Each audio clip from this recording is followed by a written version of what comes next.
మేడిగడ్డలో 85 పిల్లర్లు, మళ్ళీ దానికి సరస్వతి పంప్ హౌస్ ఉంది, దాని తర్వాత సుందిల్ల బ్యారేజ్ ఉంది, దానికి పార్వతి పంప్ హౌస్ ఉన్నది. కానీ దురదృష్టకరమైనటువంటి విషయం ఏంటంటే సుమారు 100 టీఎంసీల నీళ్లు ఈరోజు at this point of time Medigadda నుండి ప్రవహిస్తున్నా కూడా ఈ 3 బరాల్లో ఉన్నటువంటి ప్రతి గేట్ని ఎత్తేసింది. 3 పంప్ హౌస్లను మొత్తం కూడా పడావు పెట్టింది. ఒక్క చుక్క నీళ్లు కూడా లిఫ్ట్ చేయాలనేటువంటి ఒక దుస్థితి ఈరోజు తెలంగాణలో ఉంది. దాని పర్యవసానం ఏంటంటే మొన్న యాసింగ్లో నీళ్లు లేక మొత్తం తెలంగాణలో పంటలు ఎండిపోయినాయి. రైతులు ధర్నా చేసిండు, నెత్తినోరు మొత్తుకున్నారు. కానీ కనీసం కూడా కొంతమైనా వాళ్ళకి సింపతి లేకుండా పోయింది. ఈ కాళేశ్వరం మీద అనేక అపోహలు సృష్టిస్తున్నటువంటి నేపథ్యంలో దాని మీద కాంగ్రెస్ పార్టీ బుర్ర రాజకీయం చేస్తున్నటువంటి పరిస్థితుల్లో చర్చలు నడుస్తున్నటువంటి ఈ సందర్భంలో మేము మొన్న ఒక 3 రోజుల పాటు కాళేశ్వరం ప్రాజెక్టు ప్రారంభమైనటువంటి స్థలం నుండి కాళేశ్వరం ప్రాజెక్టు ఎండైనటువంటి బస్వాపురం వరకు, కాళేశ్వరం నుండి బస్వాపురం వరకు ఉన్నటువంటి అన్ని బరాజులను, అన్ని పంప్ హౌసెస్ని, అన్ని రిజర్వాయర్లను, అన్ని కెనాళ్లను మేము ఒక బృందంగా వెళ్ళి చూసి రావడం జరిగింది. రామన్న గారి సూచనతోని, హరీష్ రావు గారి సూచనతోని మొత్తం ప్రాజెక్ట్ అంతా కూడా మేము స్టడీ చేసి రావడం జరిగింది. ఎంత దురదృష్టకరమైనటువంటి విషయం అంటే తెలంగాణలో కాళేశ్వరం అంటే కేవలం ఒక మేడిగడ్డ అయినట్టు, ఆ మేడిగడ్డలో కేవలం 2 పిల్లర్లు అయినట్టు ఈరోజు కాంగ్రెస్ పార్టీ నాయకులు కాళేశ్వరం 2 పిల్లర్ల గురించి మాట్లాడుతూ ఉన్నారు. 2 పిల్లర్లు కూలిపోయినాయి కాబట్టి మొత్తం కాళేశ్వరం అంతా కూలేశ్వరం అయింది, కూలిపోయిందని ఈరోజు దుష్ప్రచారం చేస్తూ ఉన్నారు. ఈ 3 బరాజులు గేట్లు ఎత్తివేయడమే కాకుండా అక్కడ పంప్ హౌస్లన్నీ పడావు పెట్టడమే కాకుండా దాని తర్వాత ఉన్నటువంటి రిజర్వాయర్లలో కూడా అన్ని పంపులు ఇప్పటివరకు ఆన్ చేస్తలేరు. ఈ 3 బరాజులు దాటినాక మనకు ఎల్లంపల్లి రిజర్వాయర్ వస్తుంది. 2005లో కాంగ్రెస్ పార్టీ ప్రారంభించినటువంటి ఈ ప్రాజెక్టు తెలంగాణ వచ్చేంత వరకు అరకొరగా పనులు చేసి పెండింగ్ పెట్టిన ఆ ప్రాజెక్టు కూడా దానికి ప్రజలు పెండింగ్ ప్రాజెక్టుగా నామకరణం చేసింది. కానీ కేసీఆర్ గారు కాంగ్రెస్ పార్టీ నాయకుల్లా కాకుండా, పంతానికి పోకుండా, పట్టుదలకు పోకుండా దాన్ని సైతం కాళేశ్వరంలో తీసుకొచ్చి దాన్ని వాడుకలోకి తీసుకొచ్చింది. ఎల్లంపల్లి రిజర్వాయర్ 20 టీఎంసీల రిజర్వాయర్. ఈ మేడిగడ్డ, అన్నారం, సుందిల నుంచి నీళ్లు లెఫ్ట్ చేసి కెనాల్లో పోసి అది ఎల్లంపల్లి తీసుకొస్తారు కాళేశ్వరంలో. ఆ ఎల్లంపల్లి తీసుకొచ్చి అక్కడి నుండి నీళ్లు మళ్ళీ నందిమేడారం, గాయత్రి 2 పంప్ హౌస్లతో టన్నుల ద్వారా మిడ్ మానేరు తీసుకొస్తారు. ఆ నీళ్లు మిడ్ మానేరు 25 టీఎంసీల కెపాసిటీ కలిగినటువంటి ఒక రిజర్వాయర్, ఒక కీలకమైనటువంటి junction.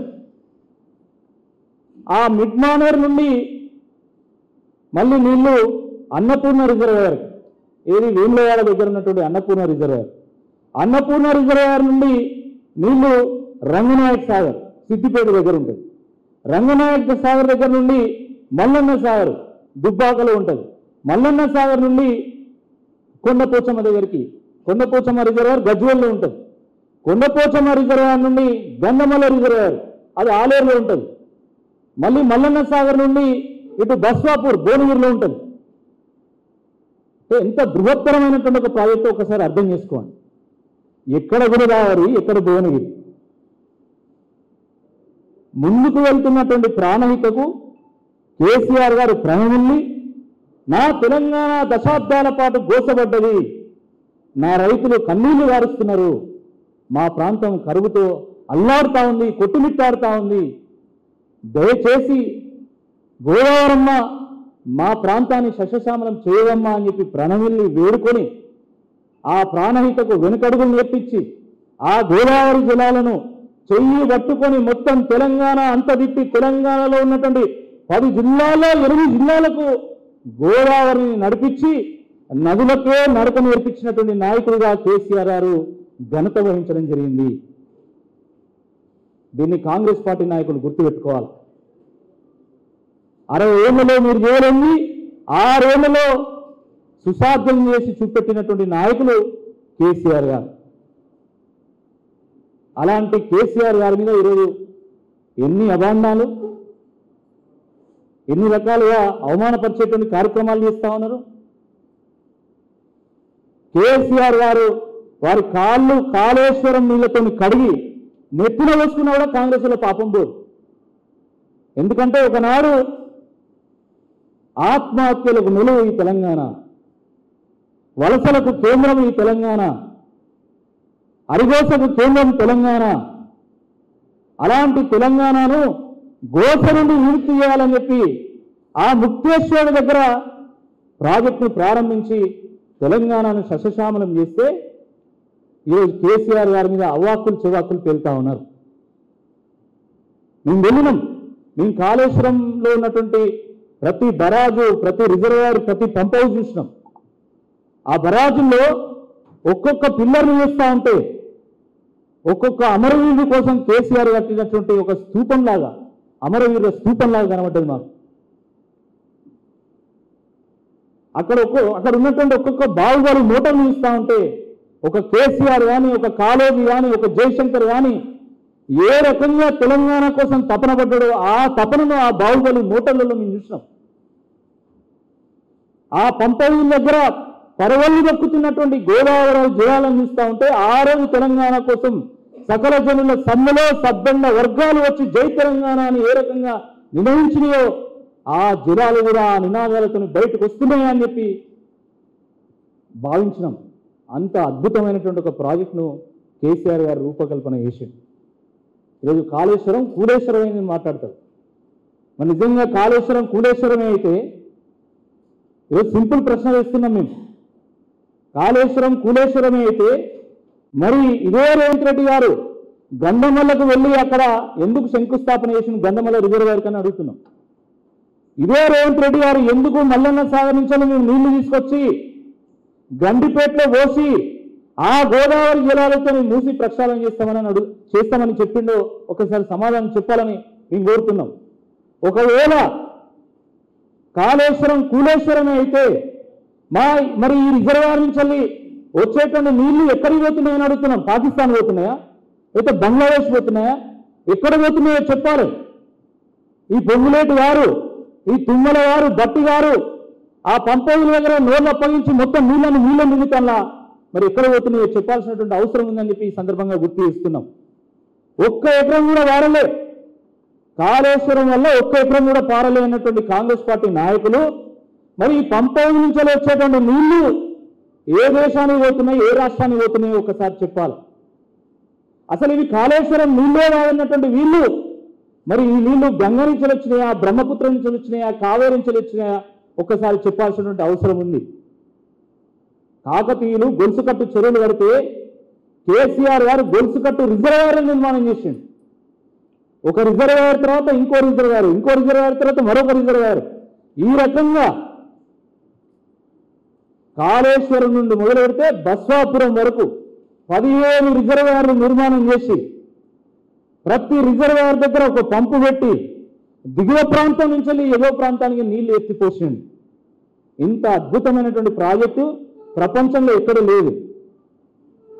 It is the largest multi lift irrigation project. 550 మీటర్ల లోతున్నటువంటి గోదావరి నుండి అన్ని పంప్ హౌజులు 21 పంప్ హౌజులు పెట్టి లిఫ్ట్ చేసి జంట నగరాలకు కూడా గోదావరి జలాలను చేర్చినటువంటి నాయకుడు కేసీఆర్ గారు. అలాంటి నాయకుల మీద ఈరోజు ఎన్ని రకాల అభాండాలు వేస్తుందో ఒక్కసారి మనందరం కూడా ఆలోచించాలి. మనం చూసాం అసెంబ్లీలో మనం తోడేళ్ల లెక్క తొండాడే మంత్రులందరూ ఏ రకంగా హరీష్ రావు గారు ఎంబడి వద్దో మనందరం కూడా చూసినాం. ఏం తొందర వచ్చిందని మీరు ఇంత రికార్డు టైంలో పట్టింది ప్రాజెక్ట్ అని అడుగుతారు.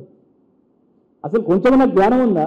మరి ఏం తొందర వచ్చిందని 1200 మంది తెలంగాణ కోసం అమరులైన్లు ఎందుకు బలైందో మేము మరణించినా పర్వాలేదు, కానీ నా తెలంగాణ సస్యశ్యామలంగా ఉండాలి. మేము పడ్డటువంటి గోస మా భావితరాలు పడకూడదు. వీడి పడ్డటువంటి తెలంగాణ పచ్చవేయాలి, ఆకలి కేకల తెలంగాణ అన్నపూర్ణ కావాలి అని చెప్పి ఆ రోజు 1200 మంది అమరులైతే కనీస జ్ఞానం లేకుండా ఏం తొందర వచ్చిందని తెలంగాణలో మీరు ఈ ప్రాజెక్టు కట్టిందని మాట్లాడతారు. మీరు ఇన్ని మాటలు మాట్లాడుతున్నారు కదా, ఇన్ని బొంకులు బొంకుతున్నారు కదా. ఈ జిల్లా మంత్రులు 3 మంత్రులు ఉన్నారు. కేసీఆర్ గారు సీతారామ ప్రాజెక్టు నిర్మాణం చేసిండు, 9 లక్షల ఎకరాలకు నీళ్లు ఇవ్వాలి. అదేవిధంగా దుమ్ముగూడెం దగ్గర భక్త రామదాసు ప్రాజెక్టు నిర్మాణం చేసిండు, సీతారామ ప్రాజెక్టు. సీతారామ ఒకవైపు సీతారామ, ఇంకోవైపు భక్త రామదాసు. ఇటు 1,00,000 ఎకరాలకు, అటు 9 లక్షల ఎకరాలకు, మొత్తం 10 లక్షల ఎకరాలకు గాను కేసీఆర్ గారు 2 అద్భుతమైనటువంటి ప్రాజెక్టులు రూపకల్పన చేయడమే కాకుండా 90% పనులు పూర్తి చేశారు. ఇక్కడ సీతారామలో అయితే 3 టన్నులు మిగిలినాయి, దాంట్లో కూడా 50% పనులు పూర్తి అయిపోయినాయి, ఇంకా 50% మిగిలి ఉన్నాయి. 20 నెలలు గడిచింది ఇప్పటికీ ఈ కాంగ్రెస్ ప్రభుత్వం వచ్చి. వీళ్ళంతా ఏమీ లేదు, గంటలు లేదు. మొత్తం ఆకాశంలో ఉన్న సూర్యుని కూడా భూమి మీద తీసుకొస్తారు ఖమ్మం జిల్లా మంత్రులు. మరి తట్టని మన్ను పోయలే ఈ మొత్తం 20 నెలల్లో. ఏం మనుషులు మీరు ఖమ్మం జిల్లా చేసిందేంది, ఈ తెలంగాణ చేసిందేంది? మీ చరిత్ర కదా. రేపు ప్రజలు ఏం మాట్లాడుకుంటున్నారు మీ గురించి? దొరికినంత దోచుకోవడం, దాచుకోవడం, ఇదే కదా మీరు చేసేది. తట్టడు మన్ను తీయలే ఇప్పటివరకు. ఎక్కడున్న గొంగలి అక్కడనే. ఈ 2 ప్రాజెక్టులో ఇప్పటివరకు కనీసం ఇసుమంత ప్రోగ్రెస్ కూడా లేదు. మా జిల్లా అధ్యక్షుడు రేవకాంతారావు గారి ఆధ్వర్యంలో మండలం ధర్నా జరిగింది. ఆ నీళ్లు మాకు కూడా అందియాలని చెప్పి. ఇక్కడ కూడా మా పార్టీ కార్యకర్తలు నిత్యం పోరాటం చేస్తున్నారు, ఆ ప్రాజెక్టు ఎట్టి పరిస్థితుల్లో పూర్తి చేయాలని. మరి ఇంత కాళేశ్వరం మీద మీరు గగ్గోలు పెడుతున్నారు కదా. 3 మంత్రుల్లో 2 లేచి మాట్లాడింది కదా. మరి ఖమ్మం జిల్లాలో ఉన్నటువంటి మంత్రులు ఈ ఖమ్మం జిల్లాలో ఉన్నటువంటి ప్రాజెక్టులు ఎందుకు పూర్తి చేయలేకపోతున్నారు? దీనికి సమాధానం చెప్పండి ఫస్ట్. దీనికి సమాధానం చెప్పినాక మీరు కాళేశ్వరం మీద మాట్లాడాలి. అంతేగాని మేమేం చేయము, కానీ చేసిన మీద బురద వెళ్తాం, బురద రాజకీయం చేస్తామంటే ఖమ్మం జిల్లా ప్రజలు చూస్తూ ఊరుకోరని చెప్పి ఈ సందర్భంగా గుర్తు చేస్తా ఉన్నాం. తెలంగాణ ప్రజలు దేన్నైనా సహిస్తారు కానీ అన్యాయాన్ని సహించరు. అకారణంగా ఈరోజు బీఆర్ఎస్ పార్టీ మీద ఈరోజు బురద వెళ్ళేటువంటి ఒక కార్యక్రమం చేస్తున్నారు. నిజంగా కాళేశ్వరం నుండి ఒక్క చుక్క నీరు కూడా రాలే, 1 ఎకరం కూడా వారలేదు అనుకుందాం. మరి 60 లక్షల మెట్రిక్ టన్నుల ధాన్యం పండించేటువంటి తెలంగాణ ఈరోజు 3 కోట్ల మెట్రిక్ టన్నుల ధాన్యాన్ని ఎట్లా పండిస్తున్నదని అడుగుతున్నాం. బీడు పడ్డటువంటి తెలంగాణ ఈరోజు ఎట్లా పచ్చబడ్డదని అడుగుతున్నాం. ఆకలి కేకల తెలంగాణ ఈరోజు అన్నపూర్ణ తెలంగాణగా ఎట్లా మారిందని అడుగుతున్నాం. దీనికి ఏమైనా సమాధానం ఉన్నదా అని చెప్పి ఈ సందర్భంగా మేము ప్రశ్నిస్తా ఉన్నాం. ఎంత చిన్న పిల్లగాళ్ళ హరీష్ రావు గారిని ఎట్లా అడుగుతున్నారంటే ప్రశ్నలు, అంటే వాళ్ళ అనుమానాలన్నీ హరీష్ రావు గారిని అడిగి నివృత్తి చేసుకుంటున్నారు. వాళ్ళు మంత్రులై ఆయనకైతే దేవాలయం ఎక్కడ ఉన్నదో కూడా వేయలేదు, కృష్ణ బేసిన్ ఉన్నదా, గోదావరి బేసిన్ ఉన్నదో కూడా వేయలేదు. ఏది రేవంత్ రెడ్డి గారు. సరే, ఆయన గురించి మన అందరూ తెలుసు. మేము చాలా సీనియర్ మంత్రులం. ఎన్టీ రామారావు గారితో మేమే పనిచేసినాం, వైఎస్ రాజశేఖర రెడ్డి గారితో మేమే పనిచేసినాం, కేసీఆర్ గారితో మేమే పనిచేసినాం, రేవంత్ రెడ్డి గారితో కూడా మేమే పనిచేసినటువంటి మరి వీళ్ళకేం జ్ఞానం ఉంది? వీళ్ళకేం జ్ఞానం ఉందో ఒకసారి చెప్పాల్సినటువంటి అవసరం ఉంది మిత్రులారా. కాబట్టి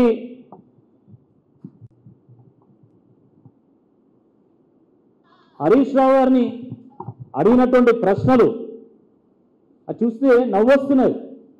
ఒక ఆయన తుమ్ముడెట్టి నుంచి వెళ్ళి ప్రాణహిత వచ్చేంత వరకు ఏ వాగులు కలుస్తాయి, ఎంత నీళ్ళు ఉంటాయని ఒక ఆయన అడుగుతాడు.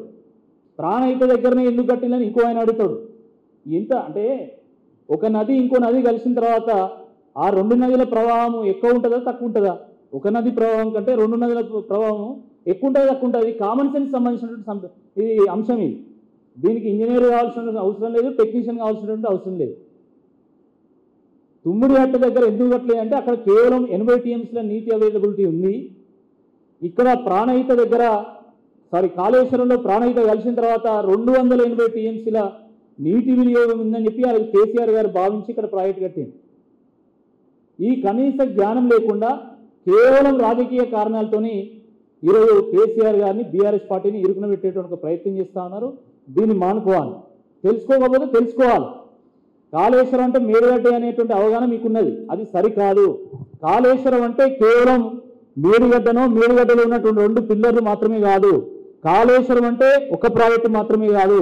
కాళేశ్వరం అంటే 3 బరాజులు, 21 పంప్ హౌజులు, 19 సబ్స్టేషన్లు, 208 కిలోమీటర్ల టన్నెళ్లు, 1531 కిలోమీటర్ల గ్రావిటీ కెనాల్లు, 140 టీఎంసీల స్టోరేజ్ కెపాసిటీ, 240 టీఎంసీల నీటి వినియోగం, 550 మీటర్ల ఎత్తిపోతారు. ఇది కాళేశ్వరం. కాళేశ్వరం 100 కాంపోనెంట్ల సమాహారం. కాళేశ్వరం ఒక గొలుసు కట్టు రిజర్వాయర్ల ప్రాజెక్ట్ అది. అలాంటి కాళేశ్వరం మీద అవగాహన లేకుండా ఈరోజు ఇష్టం వచ్చినట్టుగా మాట్లాడుతూ ఉన్నారు. దయచేసి దీన్ని మానుకోవాలి. మీరు సిబిఐని పెడతారా పెట్టండి, గోసుని తీసుకొస్తారా ఇంకోని తీసుకొస్తారా తీసుకురండి. విచారణకు ఈరోజు బీఆర్ఎస్ పార్టీ సిద్ధంగా ఉంది. నిజం నిలకడ మీద వెళ్తుంది, తేలిన తర్వాత అది నిటారుగా నిలబడుతుంది. మీరు పదే అబద్ధాలు చెప్పినంత మాత్రాన అక్కడ జరిగింది ఏం లేదు. ఈరోజు గోస్ కమిషన్ వేసింది. గోస్ కమిషన్ తేల్చింది ఏందని ఈ సందర్భంగా అడుగుతున్నాం. మేము చెప్పండి, ఎక్కడన్నా బీఆర్ఎస్ పార్టీ నాయకులు కానీ మంత్రులు కానీ అవినీతికి పాల్పడ్డారని గోస్ కమిషన్ చెప్పిందా? మరి చెప్తే మీరు ఎన్ని చర్యలు తీసుకోవాలి ఇప్పటి వరకు? గోస్ కమిషన్ కోసం 3 కోట్లు ఖర్చు పెట్టింది, కానీ తేల్చింది గుండు సున్నా ఇప్పటి వరకు. వాళ్ళు ఏం లేదు. అందుకని కదా హైకోర్టు ఏం చెప్పింది, మళ్ళీ మేము విచారణ చేసేంత వరకు దీని మీద చర్యలు చేపట్టద్దు అని చెప్పేసి హైకోర్టు రూలింగ్ ఇచ్చింది. ఇన్ని రోజులు బీఆర్ఎస్ పార్టీ చేస్తున్నటువంటి వాదనను ఈరోజు హైకోర్టు సమర్థించింది. వాస్తవమా కాదా అని చెప్పి ఈ సందర్భంగా మేము కాంగ్రెస్ పార్టీ నాయకులను అడుగుతున్నాం. కాబట్టి ఇకనైనా ఈ అబద్ధ ప్రచారాలను మానుకోవాలి. కాళేశ్వరం మీద నిజాయితీగా చర్చించడానికి బీఆర్ఎస్ పార్టీ నాయకులు సిద్ధంగా ఉన్నారు. అటు అసెంబ్లీ అయినా, ఇటు కౌన్సిల్లో అయినా, లేదా ప్రజల మధ్యలో అయినా మీరంతా నిజాయితీ పరులేనే, మీరు అన్ని చర్చలకు సిద్ధమేనే. మరి హరీష్ రావు గారు గొంతు ఎందుకు నొక్కింది? మీరు హరీష్ రావు గారు ప్రాజెక్టు నిర్మాణం చేస్తున్నప్పుడు ఎందుకంటే మేము రంగనాయక్ సార్ దగ్గర పోయినాం కాబట్టి, మల్లన్న సార్ దగ్గర మేము పోయినాం కాబట్టి అక్కడ ఉన్నటువంటి రైతులతో మాట్లాడినప్పుడు చెప్పాను. ఆయన పొద్దున్నో మధ్యాహ్నమో రివ్యూ స్టార్ట్ చేస్తే ఆ రివ్యూ పూర్తయ్యే వరకు డేట్ మారేదట. అంటే మండే రివ్యూ స్టార్ట్ చేస్తే మండే అయిపోయి ట్యూస్డే మారిన వరకు రివ్యూ కొనసాగేది. ప్రాజెక్టుల దగ్గర పడుకున్నటువంటి సందర్భాలు కోకొల్లలు. అనేక సందర్భాల్లో మల్లన్న సార్ దగ్గర కానీ, లేకపోతే రంగనాయక్ సార్ దగ్గర కానీ, మేడిగడ్డ దగ్గర కానీ ఎన్నో నిద్రలు చేసిన వాళ్ళు. కేసీఆర్ గారు ఎంతోమంది మేధావులతో కూర్చొని రోజులు చర్చలు చేసి అద్భుతమైనటువంటి ఒక ప్రాజెక్టు రూపకల్పన చేసింది. వారి అన్ని గంటలు కేవలం వేల కోసం వెచ్చిస్తే, రోజుల పాటు అక్కడ నిద్రపోయి ప్రాజెక్టును మొత్తం నిర్మాణం చేపిస్తే వారు కనీసం 1 గంట సమయం ఇవ్వలేదు. మీ దగ్గర సబ్జెక్ట్ ఉంటే 7 మంత్రులు ఎందుకు వేసిండు? 33 సార్లు ఎందుకు ఇంటర్ఫియర్ అయ్యిండు? అంటే అభద్రతాభావం. ఎక్కడ హరీష్ రావు గారు మాట్లాడితే ఎక్కడ వాస్తవం బయటపడుతుంది అనేటువంటి ఒక భయంతో ఈరోజు కాంగ్రెస్ పార్టీ నాయకులు బీఆర్ఎస్ పార్టీ ఎమ్మెల్యేల ఎమ్మెల్సీల గొంతు నొక్కేటువంటి ప్రయత్నం చేస్తూ ఉన్నారు. జిల్లాలో బీఆర్ఎస్ పార్టీ నాయకుల గొంతు నొక్కేటువంటి ప్రయత్నం చేస్తూ ఉన్నారు. దీన్ని ప్రజలు గమనిస్తూ ఉన్నారు. ప్రజలు ఖచ్చితంగా దీటైనటువంటి సమాధానం చెప్తారని చెప్పి ఈ సందర్భంగా గుర్తు చేస్తా ఉన్నాం. కాళేశ్వరం ఎక్కడ పోలేదండి. కాళేశ్వరం నదిలో ఉంది, టన్నెల రూపంలో భూగర్భంలో ఉంది, నీళ్ల రూపంలో భూమి మీద ఉంది. కాళేశ్వరం తెలంగాణ అంతటా ఉన్నది. తెలంగాణ 10 జిల్లాలో 8 జిల్లాలో కాళేశ్వరం. కాళేశ్వరం ఎక్కడ పోలే. కూలిపోయింది కాళేశ్వరం కాదు, కుళ్ళిపోయినాయి కాంగ్రెస్ వాళ్ళ మెదళ్ళు. మీ మెదళ్ళు కుళ్ళిపోయినాయి కాబట్టి మీకు అర్థమైతలేదు. మీ పంట పొలాల్లో వచ్చేటువంటి నీళ్ళు ఎక్కడి నుంచి వస్తున్నాయి? మిషన్ భగీరథ నీళ్లు ఎక్కడి నుంచి వస్తున్నాయి? మీ ఇళ్ళల్లో మిషన్ భగీరథ నీళ్ళు వస్తున్నాయి కదా, ఎక్కడి నుంచి వస్తున్నాయి? ఒక్కరోజన్నా ఆలోచించిందా? వీళ్ళకి నిజాలు తెలుసు. ఇలా నిజాలు తెలిసినా కూడా ఎక్కడ, ఎందుకంటే వీళ్ళు 23 నెలల్లో చేసింది ఏం లేదు కాబట్టి, ఈ స్థానిక సంస్థల ఎన్నికల్లో చెప్పడానికి కూడా ఏం లేదు కాబట్టి, ఈ కాళేశ్వరం పేరు మీద గొడవ వెళితే మన పూట గడుస్తుంది అనేటువంటి ఆలోచనతో కాంగ్రెస్ పార్టీ నాయకులు ఇక మళ్ళీ కాళేశ్వరం ముందు పెట్టుకున్నారు. దీన్ని ముందు పెట్టుకొని పూట గడుపుకోవాలనే ఆలోచన చేస్తూ ఉన్నారు. కానీ ప్రజలు మొత్తం గమనిస్తున్నారు. ఈరోజు యూరియా కొరతతో ఏ రకంగా గోసపడుతున్నామో మనందరం చూస్తున్నాము. రైతులే శాపనార్థాలు పెడుతున్నారు.